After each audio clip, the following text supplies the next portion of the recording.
మన ముకుంద జ్యువెల్స్ వారి కొత్త బ్రాండ్ పూర్వి లైట్ వెయిట్ లో హెవీ డిజైన్స్ ఈ నవంబర్ 1 కుక్కట్పల్లిలో గ్రాండ్ ఓపెనింగ్ వివరాలకు సంప్రదించండి.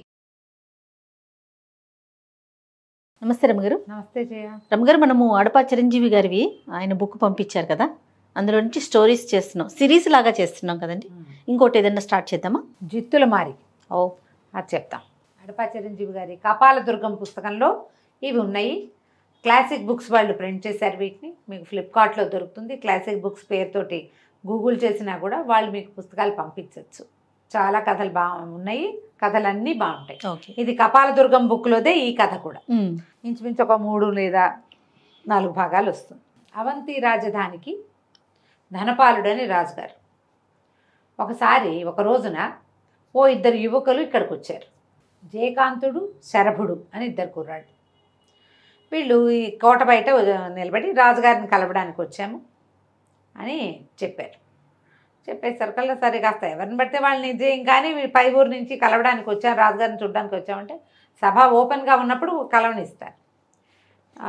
2 కుర్రాళ్ళని లోపలికి ప్రవేశపెట్టారు. చక్కగా స్మార్ట్గా ఉన్నారు, బలశాలులుగా యుద్ధాలు యుద్ధ విద్యలు వచ్చినట్టుగా కనపడుతున్నారు. సరే వెళ్ళి రాజుగారికి నమస్కారం చేశారు. సభ అంతా సభాసదులంతా ఉన్నారు, సభ తీర్చి ఉంది. మేము కూడా మీ పాలనలో వాళ్ళమే. సువర్ణముఖి నదీ తీరానున్న బ్రహ్మపురం మా ఊరు. నా పేరు జయకాంతుడు, నా స్నేహితుడు శరభుడు. మేమిద్దరము మీకు ఒక విషయం చెప్పడానికి వచ్చాము అని చెప్పండి, ఏదైనా చెప్పమన్నారు. చెప్పమంటే నాకు కళలు కానీ అలవాటు ఉందండి. అప్పుడప్పుడు కళలు వస్తాయి, వచ్చిన కళలు నిజమవుతాయి. నాకు వచ్చిన కళ నిజమవుతుంది అని చెప్పాడు. చెప్తే రెండో వాడు ఏమన్నాడంటే, శరభుడు, ఈ జయుడికి తాత ఉన్నాడు, తాత చనిపోయి బతుకుతాడు మళ్ళీ అని కళ వచ్చింది. మర్నాడు పొద్దున వాళ్ళ తాత చనిపోయాడు. ఆయన పాడి మీద ఎక్కించి తీసుకెళ్తున్నప్పుడు కూడా జయకాంతుడు గొడవ చేశాడు, తాత బతికొస్తాడని. పెట్టిన గొడవకి తీసుకెళ్ళకుండా దహనం చేయకుండా ఆపితే సాయంకాలానికి తాత బతికాడండి. ఒకసారి దొంగల మీద కళ వచ్చింది. ఏదో ఎడ్ల బండి పోయింది. ఆ ఎడ్లు ఎక్కడున్నాయో ఇతని కళలో కనపడింది. దొరికినాయి. సభాసదులంతా నవ్వారు. అలాగా అన్నారు. కళలు నిజం అవుతాయంటే అవుతాయి, లేకపోతే లేదు. ఎవడి కళ వాడికి నిజం అవుతుంది. ఎవరి గురించో కళ ఎట్లా వచ్చి ఎలా ఇదవుతుంది. అయితే ఇప్పుడు నువ్వు ఏం చెప్పడానికి వచ్చావు అంటే, నాకు ఒక ప్రత్యేకమైన పోయిన పౌర్ణమికి ఒక కళ వచ్చిందండి. ఈ కళలో ప్రజలంతా కన్నీళ్లతోటి మిమ్మల్ని వేడుకుంటున్నారు. ఈ కష్టం తీరకపోతే మేము ఊరొదిలి వెళ్ళిపోతామని మీ దగ్గర వాళ్ళు విలపిస్తున్నట్టు కళ వచ్చింది. కానీ వాళ్ళకు వచ్చిన కష్టం ఏమిటో నాకు అందులో కనపడలే. ఈ కళ్ళలో నుంచి లేచి నేను అది ఆలోచిస్తూ మళ్ళీ పడుకున్నప్పుడు నాకు మీ యువరాణి మదన మంజరిని నేను వివాహం చేసుకున్నట్టు రెండో కళ వచ్చింది. ఇవి 2 పౌర్ణమి నాటి రాత్రి వచ్చాయి. ప్రజలకు ఏదో కష్టం రాబోతోంది, మిమ్మల్ని జాగ్రత్తగా ఉండమని చెప్పడానికి వచ్చాం అంటే అందరు సభాసదులంతా నవ్వారు. కొంతమంది రాజుగారు సీరియస్ అయిపోయాడు. పిల్లని పెళ్లి చేసి రాజకుమార్ని పెళ్లి చేసుకున్నట్టు కళ వచ్చిందంటే కోపం వస్తుంది కదా. రాజుగారు వీళ్ళిద్దరిని బంధించండి అని కేకలు పెట్టాడు. ఇద్దరిని బంధించి పట్టుకుపోయారు. నిజానికి ఈ అబ్బాయికి రాజకుమారిని పెళ్లి చేసుకునే ఉద్దేశం కాదు, ఏదో ఇబ్బంది రాబోతుంది. బాగా ఆలోచించుకున్నారు. ఇప్పుడు రాజ్యం సుభిక్షంగా ఉంది, ఏ ప్రాబ్లము లేదు. ఎందుకు కష్టం వస్తుంది ప్రజలకి? ఏ కష్టం వస్తుంది? వాడు ఏదో చెప్పడానికి వచ్చాడు. రెండో మాట ఎంచిపడి పిల్లల్ని రాజకుమార్తెను పెళ్లి చేసుకుంటాడు. యువకులిద్దరు బుద్ధిమంతులుగా బాగున్నారు, కానీ ఈ మాట బాగుండలేదుగా. అది సభాసదులందరి ముందు ఇంత మాట చెప్తే కూతుర్ని పెళ్లి చేసుకున్నట్టు నాకు కళ వచ్చింది అని ఒక సామాన్యుడు వచ్చి రాజుతో చెప్పినప్పుడు రాజు రియాక్ట్ కాకుండా ఎలా ఉంటాడు? అవును. అరెస్ట్ చేశారు, తీసుకెళ్ళి జైల్లో పారేశారు. ఆ జైలు జీవితానికి అలవాటు పడడానికి వాళ్ళకి చాలా సమయం పట్టింది. ఈ లోపల ఈ మాటలు ఈ సభాసదులు ఉన్న వాళ్ళంతా కొంతమంది బయటకు అందిస్తారు కదా, కళలు నిజమవుతాయా అదా ఇదా అని ఊరంతా చర్చించుకున్నారు. ఒక్కొక్క పెద్దవాళ్ళు అన్నారు నిజమవుతాయి, కొన్ని ప్రత్యేక సమయాల్లో వచ్చిన కళలు నిజం అవ్వచ్చు. ఈ కుర్రాడు ముందు 2 కళల గురించి చెప్పాడు, అవి 2 నిజమయ్యాయి అంటున్నాడు. అందుకే వచ్చి ఉంటాడు. కానీ అతను చెప్పిన రెండో మాట ఉంది కదా, ఈ కళలు నిజమవుతాయి, నాకు కళ వచ్చింది, మీకు ప్రమాదం వస్తుందని బెదిరించి రాజుగారి అమ్మాయిని పెళ్లి చేసుకునే ఉద్దేశంలో జిత్తులు మారివాడు వీడెవడో అని కొంతమంది చెప్పుకున్నారు. రోజులు గడిచాయి. ఈ వార్తలు అటు తిరిగి అంతా అంతఃపురానికి చేరినాయి. రాకుమార్తె మదన మంజరి, ఆవిడికి గిరిక మల్లిక కాబోలిద్దరు చెలికత్తెలు ఉన్నారు. వాళ్ళిద్దరూ ఈవిడ కొంచెం ఆట పట్టించారు. కానీ ఆ అమ్మాయికి ఆ మాటలు మాట్లాడిన వాడెవడో చూడాలని ఉంది మంజరికి. సరే ఏం చేశారు, బాగా ఆలోచించి వాళ్ళని చూడడానికి తేలికెళ్ళడానికి ఏర్పాటు చేశారు. ఓహో. రాజకుమార్తో వచ్చేసరికల్లా అక్కడ ఒక గున్న ఏనుగులాగా ఉన్న మల్లయ్య అని ఒక సైనికుడు కాపలా వీళ్ళకి. ఆ సైనికుడితో చక్కగా దాడి ఆడుతూ వాడుతూ ఫ్రెండ్షిప్ చేశారు. ఫ్రెండ్షిప్ చేసి వాళ్ళు బాగానే ఉన్నారు. ఇక ఇందులో నుంచి బయటపడలేమని తెలిసిపోయింది వాళ్ళకి. రోజులు గడుస్తున్నాయి, ఇంకా ఎక్కడ ఊర్లో గిమాదాలు ఏం కనపడలా, అంతా మామూలుగానే ఉంది. రాకుమార్తె తన చిలకత్తలతో కలిసి జైలుకి వచ్చి ఇతన్ని చూడడానికి వెళ్ళింది. నువ్వు ఇట్లా చెప్పావుడో నీకు పొగరా అదైదా ఇలా ఏదో ప్రశ్నించింది. అవకాశం ఇస్తాను మీరు వెళ్ళిపోండి. నేను అట్లా వెళ్ళిపోను అని చెప్పాడు. వివాహం కోసం రాలేదు, ఇక్కడ ఏదో కష్టం రాబోతోంది. మేము కూడా ఈ రాజ్యంలో ప్రజలమే, రాజాజ్ఞ మీరు ఏ ప్రవర్తన చేయకూడదు, చెయ్యం మేము. జైల్లో పెట్టమన్నారు రాజుగారు, అంతే. పారిపోయే ప్రయత్నం మేము ఎందుకు చేస్తాం, రాజే వదిలిపెడితే వెళ్తాం. శరభడికి వెళ్ళిపోదామని కానీ జయకాంతుడు ఒప్పుకోలేదు. అయితే అక్కడి నుంచి వచ్చేసాక ఆ అమ్మాయికి ఎంతసేపు ఆ నిర్భయంగా ఉన్న అతని తీరు, రాజు ఏం చెప్తే దాన్ని పాటించాల్సిందేనన్న రాజభక్తి బాగా ఆకర్షించినాయి. అతని మీద మనసు తిరగటం మొదలుపెట్టింది. మొదటి కొద్ది రోజులు ఊరుకొద్దు కానీ ఎంతసేపు అతని ధ్యాసలోనే ఉండేది. మళ్ళీ 1-2 సార్లు వెళ్ళి చూసి వచ్చారు. తర్వాత ఈ అమ్మాయి అతన్ని ఎందుకు పెళ్లి చేసుకోకూడదు నేను అనిపించడం మొదలుపెట్టింది. ఆ కళ నిజం చేయాలనిపించడం. అక్కడి నుంచి ఈ చెలికత్తెలో వీళ్ళు ఏం చేశారు, ఆ మల్లయ్యతో మాట్లాడి రోజు రాత్రిపూట ఇతన్ని తీసుకొచ్చి ఉద్యానవనంలో దిగబడిచ్చే ప్రోగ్రాం పెట్టించారు. మల్లయ్యకి మేము నీకు బంగారు కాసులు ఇస్తాం, 3వ కంటి వాడికి తెలియకుండా తెల్లవారుజాము అర్ధరాత్రి వదిలిపెట్టి తెల్లవారుజాము దింపేస్తాం అని అతను జయకాంతుడు ఇక్కడికి ఉద్యానవనంలోకి రావడం మొదలుపెట్టాడు. వీళ్ళిద్దరూ మెల్లిగా కబుర్లు చెప్పుకున్నారు. తర్వాత ప్రేమలో పడ్డారు. వివాహం చేసుకోవాల్సిందే అనే స్టేజ్కి వచ్చేసారు. ఆడపిల్లలకి ఏముంది పైగా ఆ కాలంలో ఎవరి మీద మనసు పడితే ఇక అంతే కథ. కాలం కూడా అలాంటిదే. ఊర్లో ఏవో రకరకాలు జరుగుతున్నాయి. ఎట్లాంటివి కనపడతాయంటే ఒక 2 ఆడపిల్లలు 4 ఆడపిల్లలు ఎక్కడికో ఆడుకోవడానికి వెళ్ళారు. అంతా ఆడుకున్నారు, తిరిగి వస్తుంటే ఎవరో ఒక ముసలావిడ ఏడుస్తూ కనపడుతుంది. నా కొడుకు కోడల్ని బాగా పిల్లనిచ్చి పెళ్లి చేశాను, నా కోడలు మంచిది కాదు, నన్ను ఇంట్లో నుంచి పంపించేసింది, మా అబ్బాయి కూడా నన్ను పొమ్మన్నాడమ్మా, ఇక్కడ వచ్చి కూర్చున్నానంటే పద మీ ఇంటి దగ్గర దింపుతాను, నువ్వు వచ్చి మా ఇంటికి వచ్చి చెప్తావా అని ఈ అమ్మాయిని అడిగింది. ఆ ముసలావిడే ఈ వస్తున్న ఈ ఆడపిల్లల్లో ఒక పిల్లని అందగత్తెని అడిగితే, నేను చెప్తే మీ అబ్బాయి వింటాడావా అంటే, వింటాడమ్మా, తప్పకుండా వింటాడు అంటే, పద నేను మీ ఇంటి దగ్గర దింపుతానని ఆ ముసలమ్మని రెక్కపుచ్చుకొని లేవదీస్తుంది.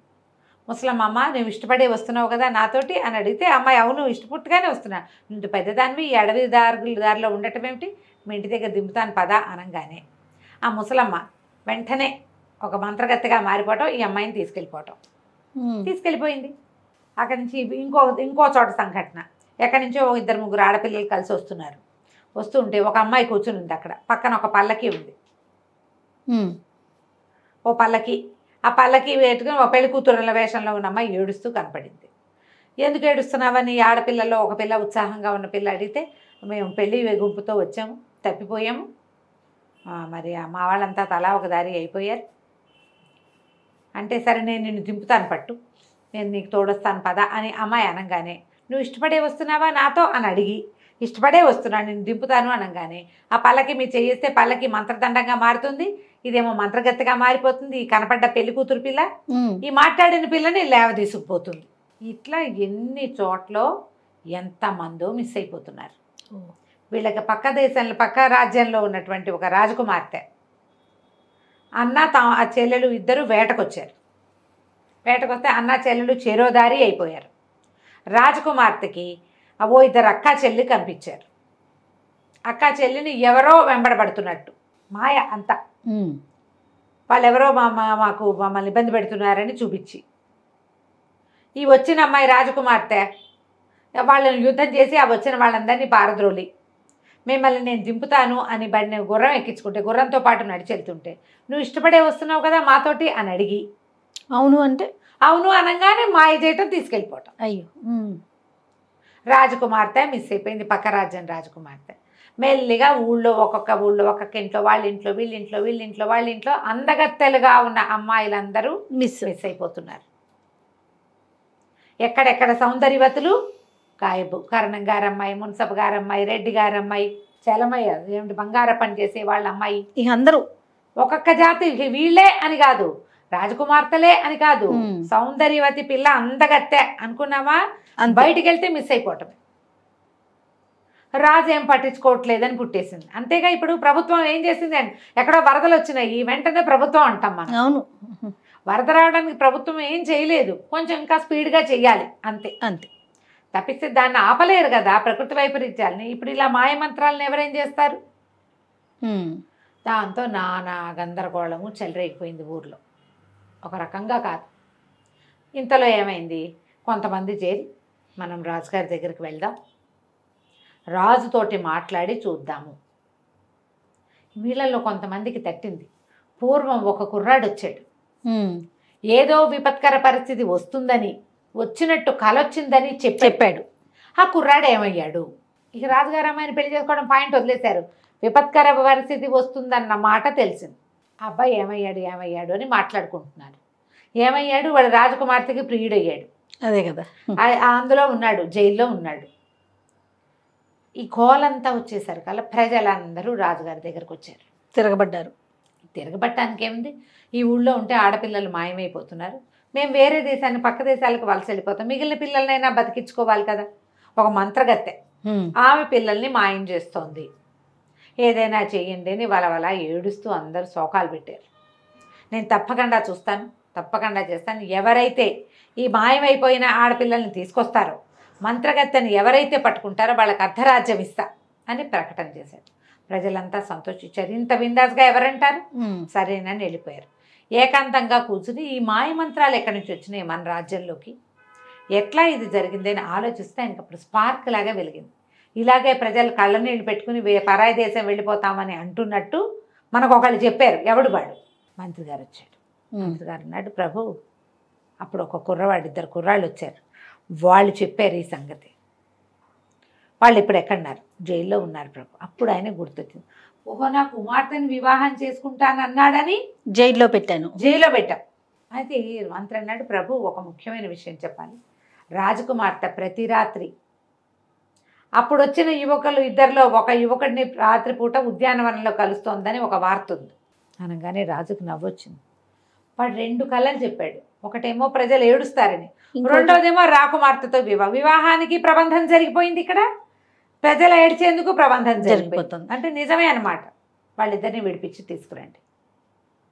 విడిపించి తీసుకొచ్చాక ఏం జరిగిందో మనం వచ్చే భాగంలో తెలుసుకుందాం. కానీ అడపా చిరంజీవి గారి నావెల్స్ ఎంత బాగున్నాయి రమ్మగారు. చిన్న ట్విస్ట్ బ్రహ్మాండంగా, ఒక దాన్ని మించి ఒకటి ఉన్నాయి. కానీ అన్ని ట్విస్టులే ఉన్నాయి. హాయిగా చదువుకోవచ్చు జయ.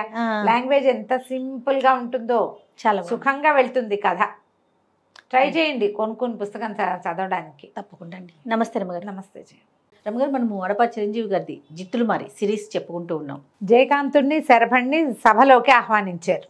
జైల్లో నుంచి సభలోకి వచ్చి ఇప్పుడు రాజకుమార్తె, మహారాణి అందరూ, మహారాజు, సభలో సభికులు అందరూ, పిల్లల్ని కోల్పోయిన వాళ్ళు వీళ్ళందరూ సభలోనే ఉన్నారు.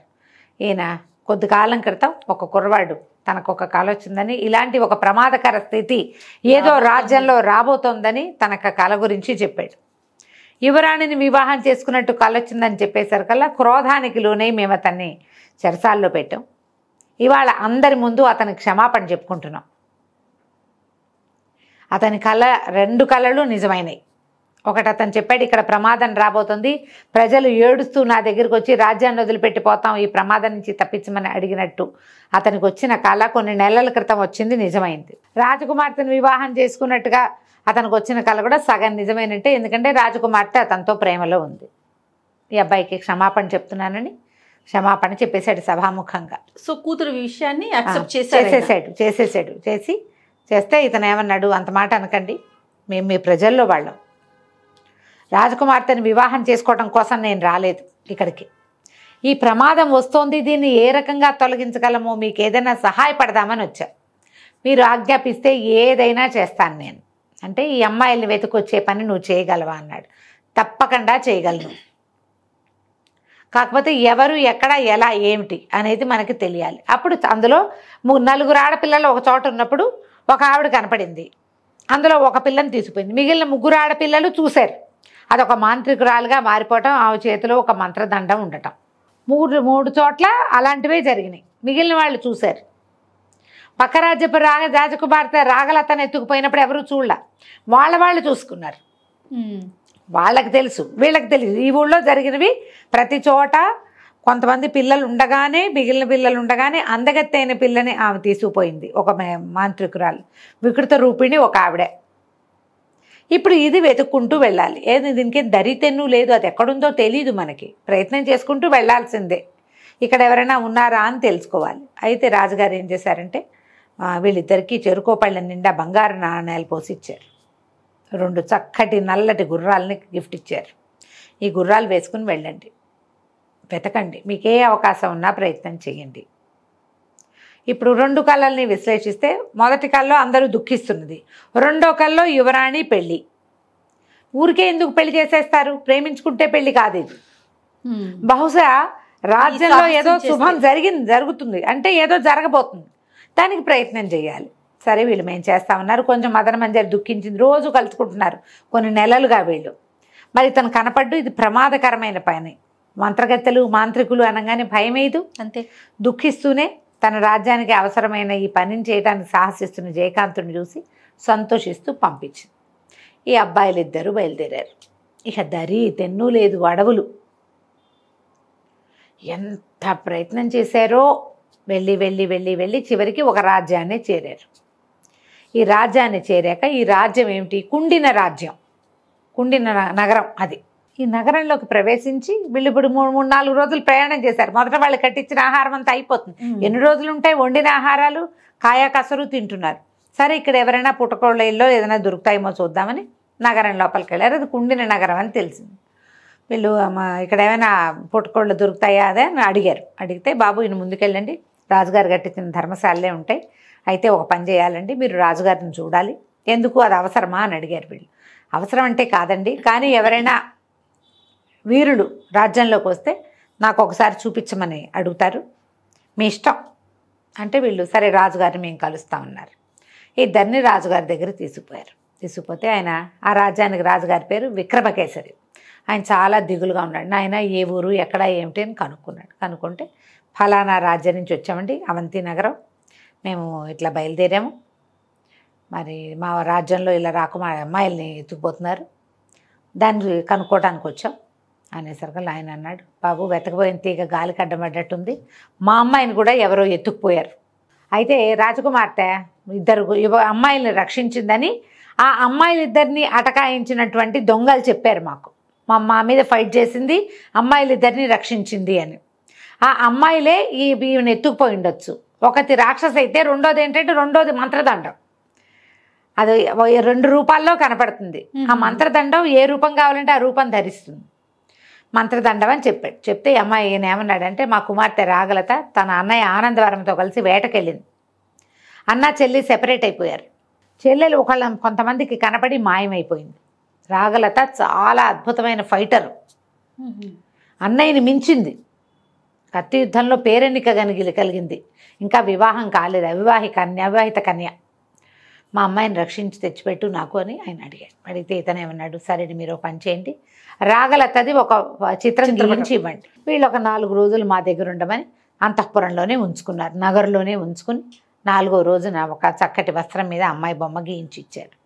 అయితే వీళ్ళు ఏమన్నారంటే, అక్కడ ఏ భయభయత మాంత్రికుల హడావిడి ఉందో అక్కడ మనకు తెలీదు, చిన్నప్పటి సంఘటన ఏదైనా ఒకటి చెప్పండి, ఆ అమ్మాయికి మేము మంచివాళ్ళమేనని తెలియటం కోసం అని ఆనందవర్మని అడిగి, అమ్మాయి అన్నయ్య విక్రమకేసరి గారి కొడుకు అమ్మాయి చిన్నప్పటి సంగతులు కనుక్కొని మళ్ళీ బయలుదేరి వెళ్ళారు. వీళ్ళు ఒక 2-3 రోజులకు సరిపడా ఆహారం కట్టించారు. వెళ్ళగా తిండంతా అయిపోయింది. ఇక ఒక అడవిలోకి ప్రవేశించారు. ఎంత వెళ్ళినా అడవి పూర్తి కావటల్లా, ఎక్కడికి వెళ్తున్నామో తెలియటల్లా. చాలా వెళ్ళారు, 5-6 రోజులు ప్రయాణం చేశారు. చివరికి వీళ్ళు ఒక చోటకి చేరేసరికి వాళ్ళకి ఎట్లా కనపడింది, ఒక పచ్చగడ, ఒక అడవి, ఒక ప్రాంతము, నీటి బొగ్గు ఒకటి ఉంది, నీరు వస్తుంది, ఏవో పళ్ళు అవి కనపడుతున్నాయి.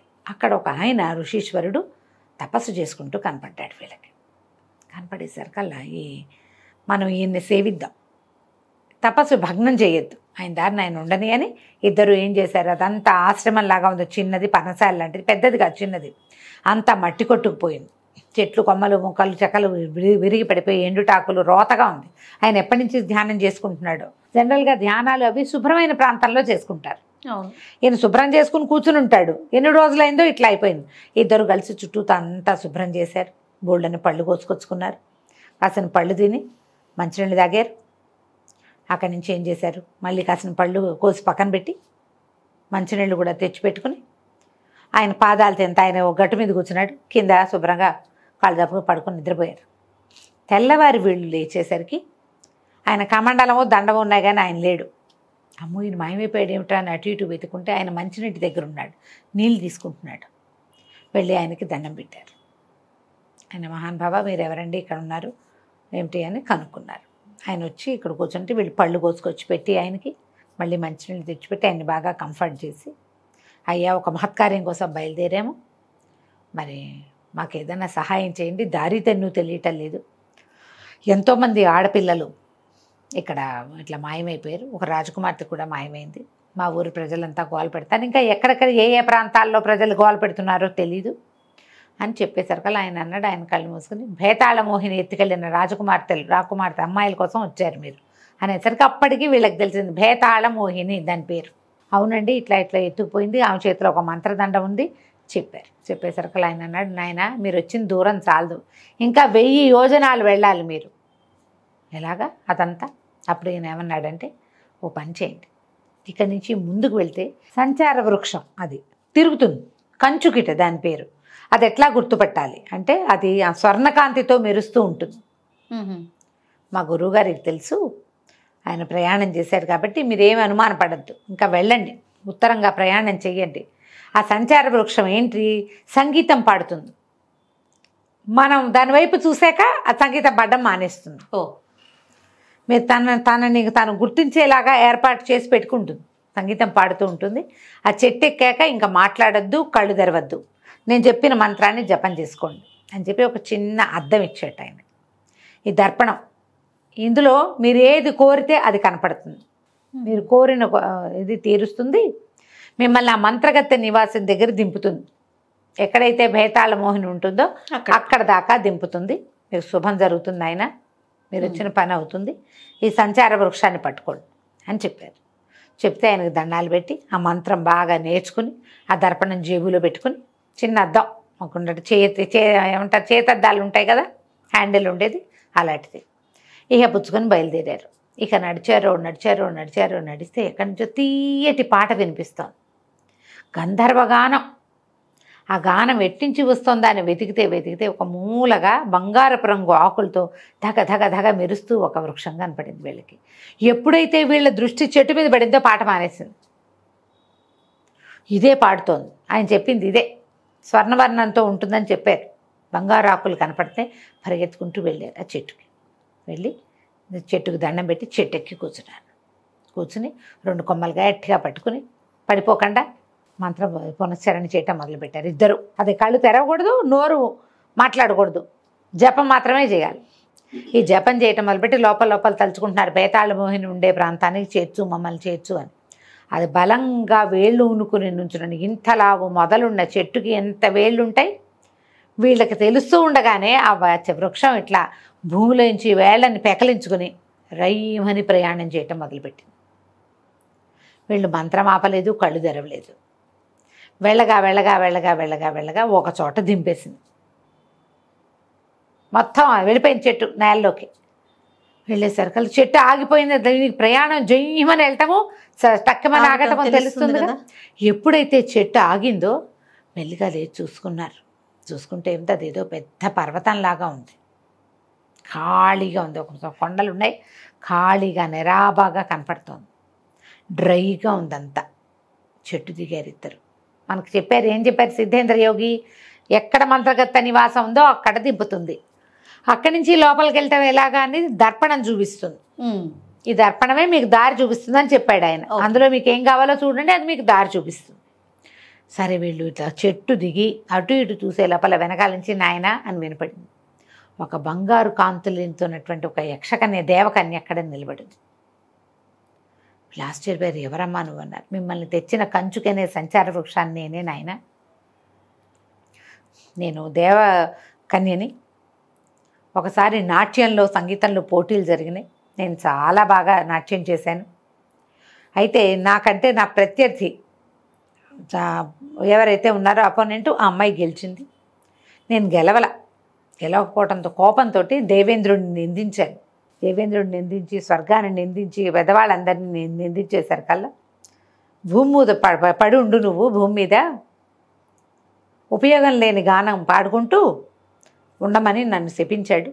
నేను సంచార వృక్షంగా మారిపోయాను.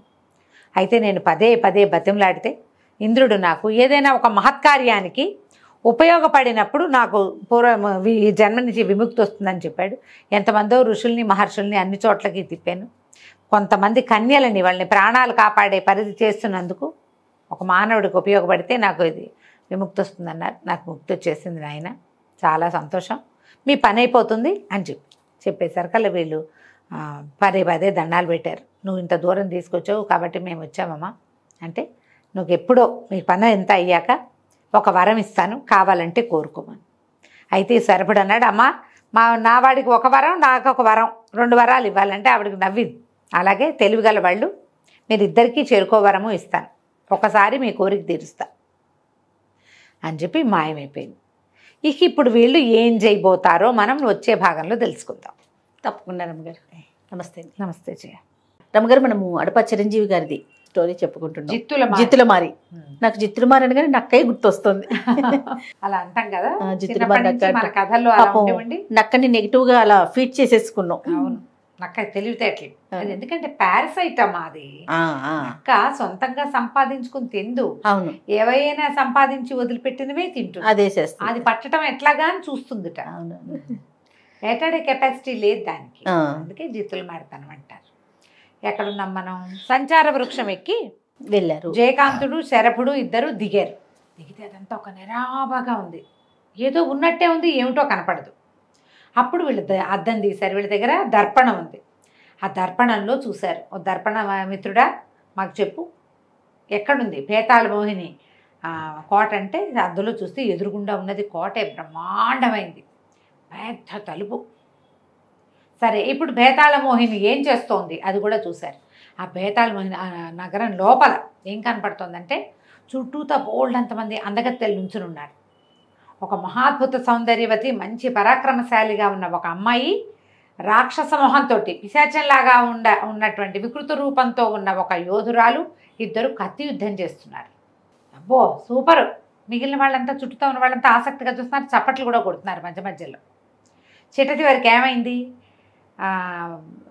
అందంగా ఉన్న అమ్మాయి ఓడిపోయింది, వికృత రూపిణిగా ఉన్న యోధురాలు గెలిచింది. అప్పుడు ఆవిడేమంది, శభాష్ రాగలత, ఓడిపోయినా కూడా నీ ఖడ్గచాలన విద్య చాలా గొప్పది, నువ్వు చాలా చేసావు, నువ్వు చాలా బాగా ఫైట్ చేసావు అంటోంది. అప్పుడు ఈ అమ్మాయి ఏమంటుంది, అందాల రాణి నీ శక్తి ముందు నేనెంత అంటోంది. ఇది అందాల రాణి ఎవరు, ఓడిపోయిందే నిజానికి అందాల రాణి, కానీ దాన్ని పొగుడుతున్నారు, కానీ దాన్ని అందాల రాణి అంటున్నారు. చుట్టూతో ఉన్న వాళ్ళంతా చప్పట్లు కొట్టారు. ఆవిడ చకచకా నడుచుకుంటూ వెళ్ళిపోతుంది. అర్థం కాల. ఈ అమ్మాయి ఈవిడ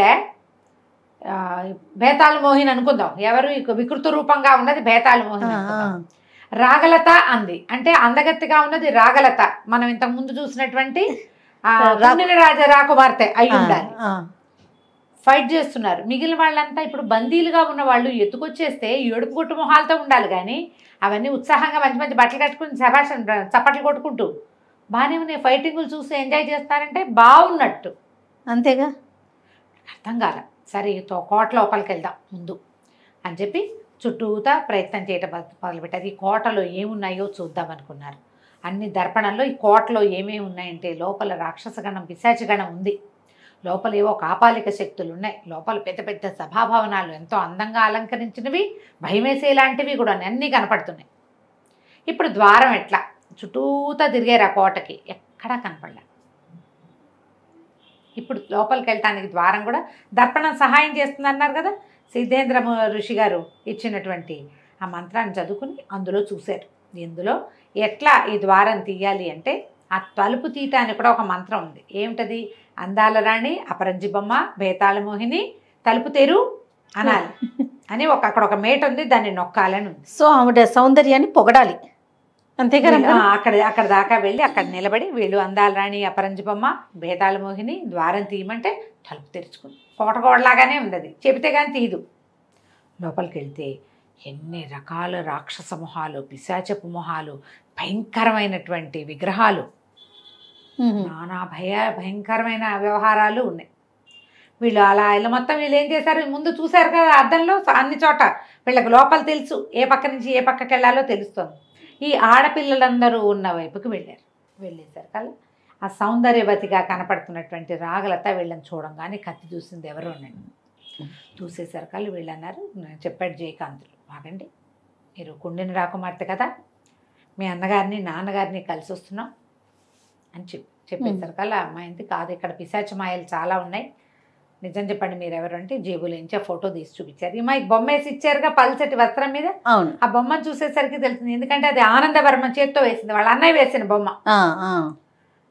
క్షమించండి, మీరు మమ్మల్ని రక్షించడానికి వచ్చారని తెలీదు, ఇక్కడ చాలా పిశాచ శక్తులు ఉంటాయి, ఎప్పుడు ఏవి ఎలా మమ్మల్ని మోసం చేస్తాయో మాకు తెలీదు, మేమందరం కలిసికట్టుగానే ఉంటున్నాం అని చెప్పి మాట్లాడుకునే లోపల ఈ లోపల ఏమైంది, మళ్ళీ వస్తుంది భేతాళ మోహిని.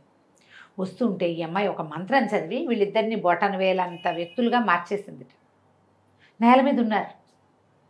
ఆ భేతాళ మోహిని వచ్చింది, ఏదో అటు ఇటు మాట్లాడడానికి వస్తే ఆవిడ ఒక అడుగు ఉంటే వీళ్ళ మీద వేసేస్తుంది. చేపుచ్చుకు లాగింది రాగలత. ఎందుకు రాగలత చేపుచ్చుకు లాగుతున్నావు అని అడిగితే మీ చేతి బలం ఎంతో చూస్తున్నాను, మీరు చాలా బలశాలి అంటే ఆవిడ ఆహాహా అని ఆనందిస్తూ పోయింది. చక్కగా వెళ్ళిపోతుంది, ఎక్కడికి వెళ్తోంది. వీళ్ళిద్దరూ ఆశ్చర్యపోయారు, మీకు మంత్రాలు ఎట్లా వచ్చండి అంటే, నాకు ఈ ఖడ్గచాలన విద్య చిన్నప్పటి నుంచి వచ్చు, మా అన్న నేను కవల పిల్లలం ఒకేసారి మాకు విద్యలు నేర్పించారు, అన్నయ్య కంటే కూడా నాకు బాగా వచ్చింది, ఈవిడికి బాగా ఖడ్గ విద్య మీద ఆసక్తి, ఈ భేతాళ మోహినికి మమ్మల్ని తీసుకొచ్చింది కానీ మమ్మల్ని ఏమీ ఇబ్బంది పెట్టట్ల, హాయిగా ఉంటుంది, హాయిగా ఉంచుతుంది, ఎప్పటికప్పుడు పోటీలు పెడుతుంది, మాలో మేము సంగీత పోటీలు డ్యాన్స్ పోటీలు అన్నీ అవుతుంటాయి, మేమందరం హాయిగా ఉన్నాం. అయితే ఈవిడికి 2 చెలికత్తెలు ఉన్నారు, చెంప గంప. వాళ్ళకి ఈ ఖడ్గ విద్య అంటే ఇష్టం. వాళ్ళు నా దగ్గర ఖడ్గ విద్యలో మెలకువలు నేర్చుకుంటుంటే వాళ్ళ దగ్గర చిన్న చిన్న మంత్రాలు నేను నేర్చుకున్నాను. ఆ మంత్రాల వల్ల మిమ్మల్ని చిన్నవాళ్ళుగా చేసేయగలిగాను, మీరు లోపల ఉండండి అని చెప్పి వాళ్ళని ఒక రూమ్లో తమకిచ్చిన గదుల్లో ఒక గదిలో ప్రవేశపెట్టి వాళ్ళకి ఆహారం ఏర్పాటు చేసింది. వీళ్ళు మెల్లిగా కోట అంతా తిరిగి ఆను పాను చూడడం మొదలుపెట్టారు. ఈ కోట లోపలికి వెళ్తే ఎంత భయంకరంగా ఉందో, ఇంకా కొన్ని దిగుడు మెట్లున్నాయి. కిందకి వెళ్తే ఉంది పెద్ద విగ్రహం, 20 అడుగులు ఉంటుంది, అది కంకాళ కామిని అనే అమ్మవారి విగ్రహం. ఈవిడ భేతాళ మోహిని, అది కంకాళ కామిని. 2 చేతులతో 2 మానవ కపాలాలు పట్టుకుని ఉన్న పెద్ద విగ్రహం. ఆ విగ్రహం చుట్టూతా 100 దీపాలు ఉన్నాయి. మన గండ దీపం అంటారా, ఈ గండ దీపాలు ఎప్పుడు పెడతారు, ప్రత్యేకంగా ఏదైనా ప్రత్యేకమైన మొక్కు ఉన్నప్పుడు. అవును, చాలా ఉన్నాయి. ఏదైనా గండ దీపం అంటే ఒక్కటి పెడతారు. 100 ఏమిటి, ఇన్నెందుకున్నాయి, 100 ముందు తెలియలే వీళ్ళకి, ఇన్నెందుకున్నాయని శరభ చుట్టూతా తిరిగి అమ్మవారి చుట్టూతా పెట్టబడి ఉన్నాయి. అవి లెక్క పెట్టమంటే మొత్తం లెక్క పెడితే 100. దానికి ఏమనిపించింది, అమ్మాయిలు ఎంతమంది ఉన్నారు చూద్దాం అనుకున్నాడు. ఇక్కడి నుంచి వచ్చేసారు. వచ్చాక రాగలతను అడిగాడు, మీరు ఎంతమంది ఉన్నారంటే, ఏమోనండి ఎప్పుడు లెక్క పెట్టలేదు, ఒకసారి లెక్క పెట్టండి అన్నాడు. మొత్తం లెక్క పెడితే అందరూ నెంబర్లు చెప్పుకుంటూ వెళ్తే 100 అయ్యారు. అబ్బా. అప్పుడు చెప్పాడు, అక్కడ కంకాళ మోహిని, కంకాళ కామిని విగ్రహం ఒకటి ఉంది, అమ్మవారి విగ్రహం భీకర శక్తిగా ఉంది. అక్కడ బలిచ్చేందుకు ఏర్పాట్లు ఉన్నాయి. 100 గండ దీపాలు పెట్టారు. అంటే ఒక్కొక్క అమ్మాయిని ఒక్కొక్క దీపం రిప్రజెంట్ చేస్తుంది. 100 దీపాలు పూర్తయినాయి. ఏదో ఒక ముహూర్తంలో బహుశా మిమ్మల్ని బలివ్వడానికి తెచ్చింది. ఎందుకు బలిస్తోంది, ఏనాడు బలిస్తుంది, అది ఎప్పుడో తెలుసుకోవాలంటే ఉనికిపోయారు వీళ్ళు. ముందంతా భయం వేసింది, కానీ ఇక్కడికి వచ్చాక తమలాంటి వాళ్ళే అందగత్తెలుండి, చక్కగా అంతఃపురంలాగా ఉండి, ఆడుకునేందుకు వీలుగా ఉండి, కబుర్లు చెప్పుకునేందుకు మనుషులుండి, శుభ్రమైన తిండి, అలంకరణ సామాగ్రి, నాట్యాలు, కత్తి యుద్ధాలు అన్నీ ఉంటే చచ్చిపోతామని భయమేలా. ఇప్పుడు అర్థమైంది ఏం జరగబోతోంది అని. ఉనికి చచ్చిపోయారు. ఏం చేయాలి ఇప్పుడు, అసలు ఇదేం జరుగుతుంది. ఇప్పుడు ఇతను ఏమన్నాడు, మీకు 2 ఉన్నారు కదా చెంప గంప, వాళ్ళని కనుక్కుందాం. ముందు అసలు ఈ అమ్మాయి ఎక్కడుందో చూడాలి. ఈవిడ ఏం చేస్తోంది, మిమ్మల్ని ఇక్కడ దింపింది ఒక్కొక్కరిని. తర్వాత తను ఏం చేస్తోంది, తీరా సరే మన దగ్గర అద్దం ఉందని ఆ అద్దంలో చూస్తే ఈ అమ్మాయి, ఈ భేతాళ మోహిని అమ్మాయి అనకూడదు, ఈ మంత్రగత్తె ఒక శిథిల గృహంలో ఉంది. ఆ శిథిల గృహంలో ఒక వ్యక్తి ఎవరో ఇట్లాగా గొలుసులతోటి కట్టివేయబడి ఉన్నాడు. ఆయన మహాపురుషుడిలాగా కనపడుతున్నాడు, చాలా పెద్ద భారీకాయుడు. కానీ ఒంటి మీద బట్టలన్నీ చీకిపోయి వీపు మీద వాతలు తేలి నెత్తురు తట్లుగా ఉండి అలా ఉన్న ఒక స్వరూపంలో ఉన్న ఒక యువకుడు. ఆయన యువకుడు అంటే మిడిల్ ఏజ్ అనుకో, ఒక 40 years ఉంటాయి. మహాపురుష లక్షణాలు ఉన్నాయి, కానీ ఓపిగ్గా లేడు, బాగా దెబ్బలు తిని అలసిపోయినట్టున్నాడు. అతని ముందు ఈ మెడ నిలబడి ఉంది భేతాళ మోహిని. ఇప్పుడైనా ఒప్పుకో, నన్ను పెళ్లి చేసుకో అని అడుగుతోంది. ఆయన అన్నాడు, నువ్వు ఏం చేసినా సరే నేను పెళ్లి చేసుకోను అంటే, ఏమీ లేదు, ఇంకొక 4 రోజుల్లో నీకు కావలసినంత అందంగా మారిపోతాను నేను. నీకు ఎంత అందంగా కావాలో అంత అందంగా, 4 రోజులు. ఈ 4 రోజుల తర్వాత ఏమవుతావు అంటే, నేను సౌందర్యవతిగా మారిపోతాను అని చెప్తోంది. వీళ్ళకి ఏమర్థమైంది, ఓహో 4 రోజుల్లో ఏదో చేయబోతోంది. ముందు ఈయనెవరు, ఈయన్ని ఎందుకు కట్టేసింది, ఈవిడ పెళ్లి చేసుకోవాలని ఎందుకు అనుకుంటుంది, మంత్రగత్తెకి ఈ పెళ్లికోవాలేమిటి? 4 రోజుల తర్వాత వీళ్ళందరినీ బలిస్తే ఆవిడేమైనా అందంగా మారిపోతుందా? అందుకేనా 4 ఆడపిల్లలుంటే అందులో ఉన్న ఒక అందగత్తెని తెచ్చింది. అక్కడ ఉన్న అమ్మాయిలకి తెలీదు, ఈ అబ్బాయిలిద్దరికీ తెలుసు. ఎందుకంటే ప్రతి చోట నుంచి ఆవిడ ఏం చేసి పిక్ చేసినట్టు బ్యూటిఫుల్ గర్ల్స్నే తీసుకొచ్చింది. అక్కడ ఉన్న 100 మంది అమ్మాయిలు ఒకళ్ళని మించి ఉన్న ఒకళ్ళ సౌందర్యవతులు. ఒక పిల్లని తీసి పక్కన పెట్టడానికి లేదు, రంగు తక్కువ లేదు, రూపు తక్కువ లేదు, అందం తక్కువ లేదు. ప్రతి వాళ్ళు ఆ పద్మిని జాతి స్త్రీ లక్షణాలు ఉన్న పిల్లలే వాళ్ళు. సరే తెలిసిపోయింది వీళ్ళకి, ఇది చేస్తుంది 4 రోజుల్లో జరగబోతోంది. ఇంతలో ఏమైంది, ఈ చెంప గంప వాళ్ళిద్దరికీ ఇది వీళ్ళెవరో 2 కుర్రాళ్ళని తెచ్చి ఇక్కడ పెట్టారని తెలిసిపోయింది. అయ్యో, పట్టేశారు వాళ్ళు. పట్టేస్తే రాగలత వాళ్ళని బెదిరించేసింది. ఈ విషయం కనుక చెప్పారంటే మిమ్మల్ని నాకు అత్తివేటికి అరేస్తాను, చంపేస్తాను మిమ్మల్ని అనేసరికల్ వాళ్ళు అన్నారు, అమ్మ మా తల్లి, ఈవిడ యజ్ఞం పూర్తయితే ఎప్పుడో బయటికి పోయి పెళ్ళిళ్ళు చేసుకుందాం అనుకుంటున్నాం, పెళ్లి వయసులు దాటిపోయినాయి, మిమ్మల్ని రక్షించడానికి వచ్చారు కదా, వీళ్ళు మీతో పాటు మమ్మల్ని కూడా తీసుకుపోండి, మరి మమ్మల్ని కూడా రక్షించండి, మేము ఏదో సహాయం చేద్దామని ఆవిడ దగ్గర చేస్తే 15 సంవత్సరాల నుంచి ఈ గోల్లోనే ఉన్నాము, పెళ్లి వయసులు కూడా దాటిపోయినాయి, మేము ఎవరికి చెప్పము, మమ్మల్ని కూడా తీసుకెళ్తామంటే మీకు సహాయం చేస్తామన్నారు. ఇంతకీ యజ్ఞం ఎప్పుడు? ఇంకొక 4 రోజుల్లో బలి కార్యక్రమం జరగబోతుంది. ఏం చేయబోతుంది? ఇతను ఎవరైనా ఒక వ్యక్తి ఉన్నాడంటే మాకు తెలీదు, వాళ్ళకి తెలీదు. అప్పుడు వీళ్ళు ఏం చేశారు, చూపించారు, ఆ అద్దం చూపించాడు జయకాంతుడు. ఈ అద్దంలో ఒక వ్యక్తి కనపడుతున్నాడు. అసలు ఎక్కడుంది ఈ శిథిల గృహం? ఈ శిథిల గృహం ఎక్కడుంది అంటే వీళ్ళకి గుర్తుపట్టలేరు, వీళ్ళకి కోట ఆనుపాతి ఏదో కొంచెమే తెలిసింది.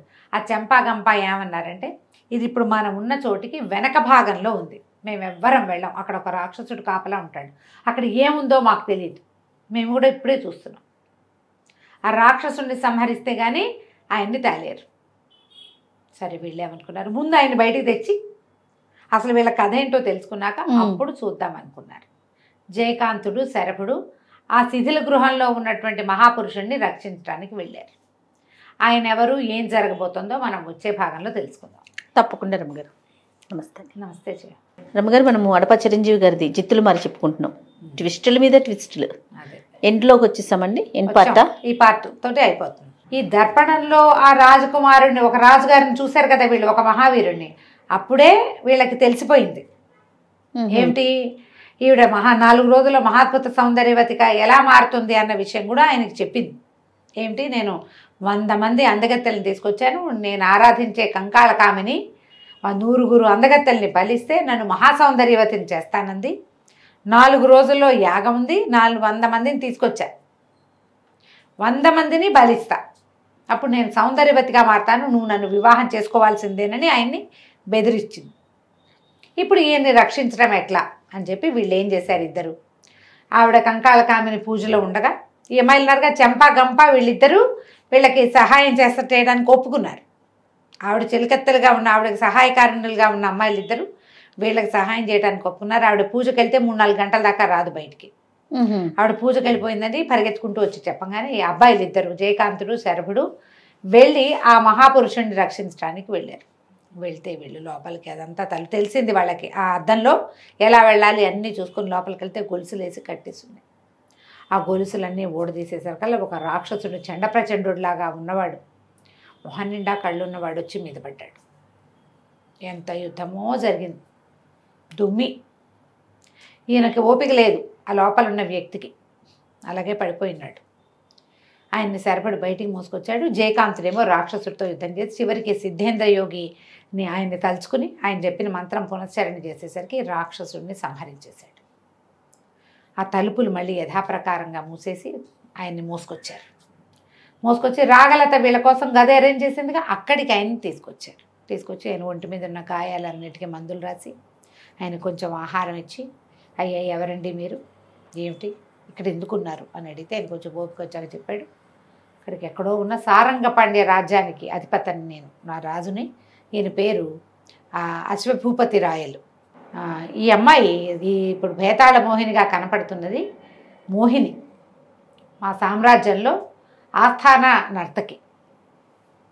ఆమెకి నన్ను వివాహం చేసుకుని పట్టపురాణి కావాలని కోరిక. మా ఆస్థానంలోనే ఉండేది.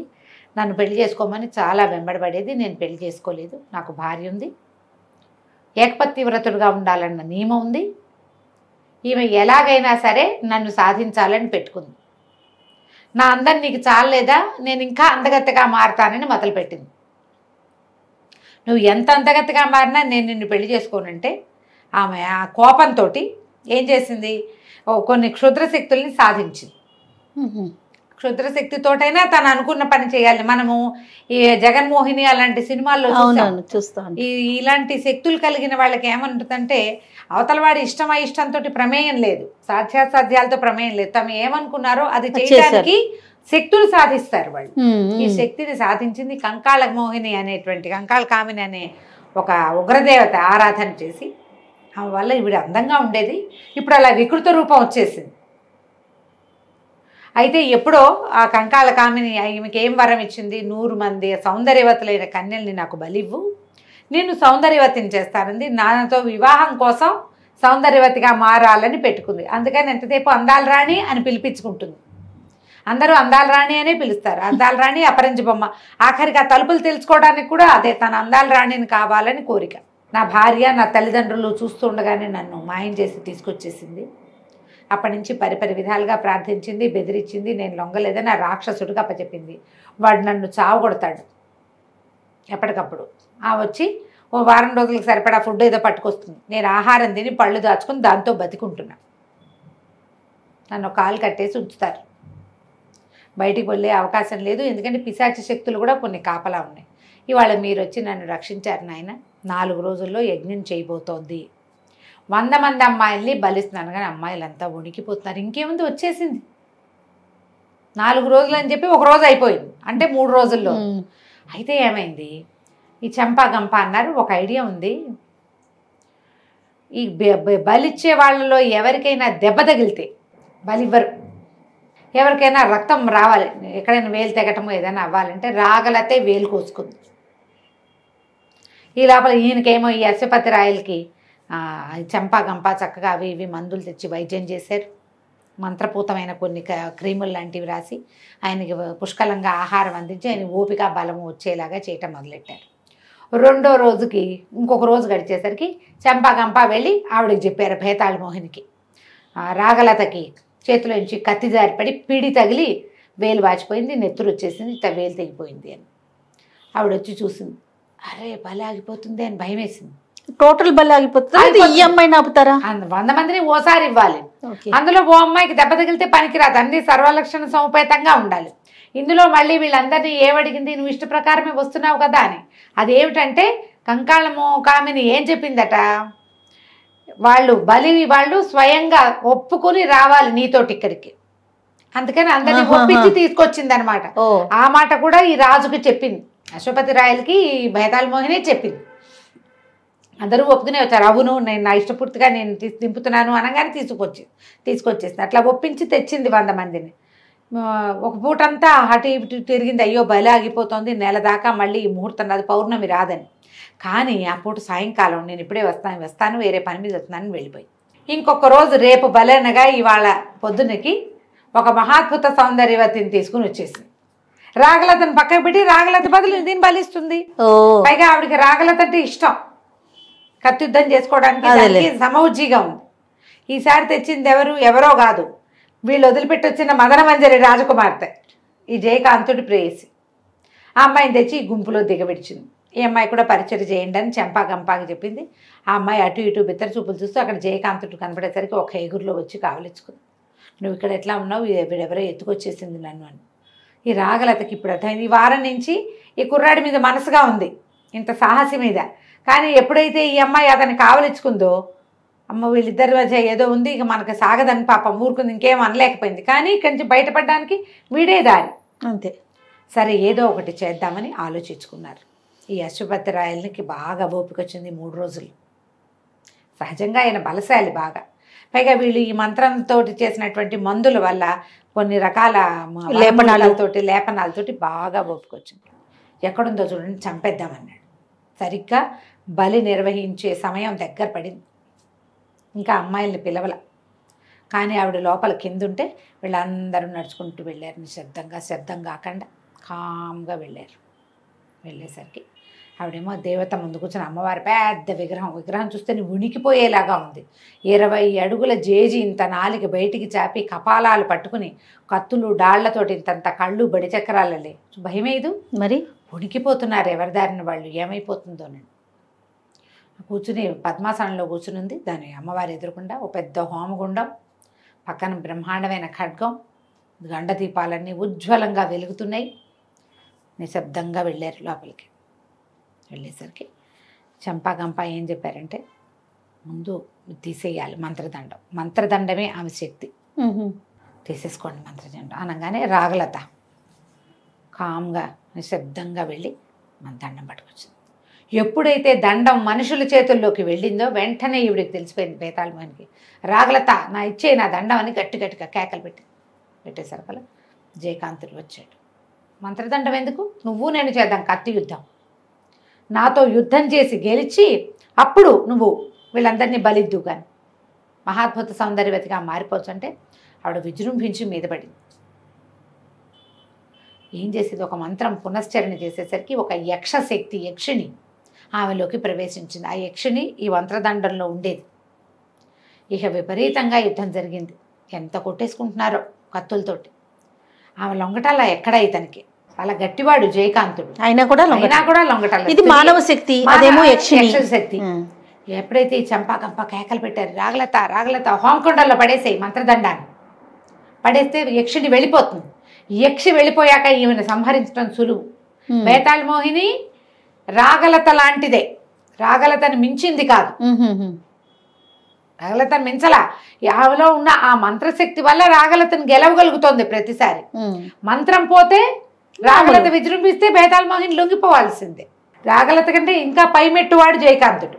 ఓహో, మగవాడు కదా, అదేలేండి. స్త్రీ బలం కంటే పురుష బలం కత్తి యుద్ధాల్లో ఒక రవ ఎక్కువ, ఒక్క గీట ఎక్కువే ఉంటుంది. జబ్బల్లో శక్తి ఎక్కువ ఉంటుంది. మగవాడు ఆమె కంటే ఇంకా సమున్నతాకారుడు. ఈ తేడాలు ఉంటాయి ఎప్పుడు. అదేలేండి. అయితే రాగలత భయమేసింది కానీ ఏం చేసింది, విసిరేసింది మంత్రదండ. ఆ ముందు ఒక హోమగుండం పెట్టుంది కదా అమ్మవారి ముందు, అందులో పడి పెళ్ళమని విరిగిపోయింది.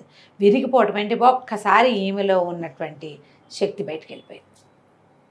ఆ యక్షశక్తి బయటికి వెళ్ళంగానే ఇంతలో ఏమైంది, ఆమె ఆఖరి దెబ్బకి జయకాంతుడు పడిపోయాడు. కానీ ఈయనున్నాడు కదా రాయల్ గారు, రాజు, అతను అశ్వపతి రాయల్, అతను కత్తి తీసుకుని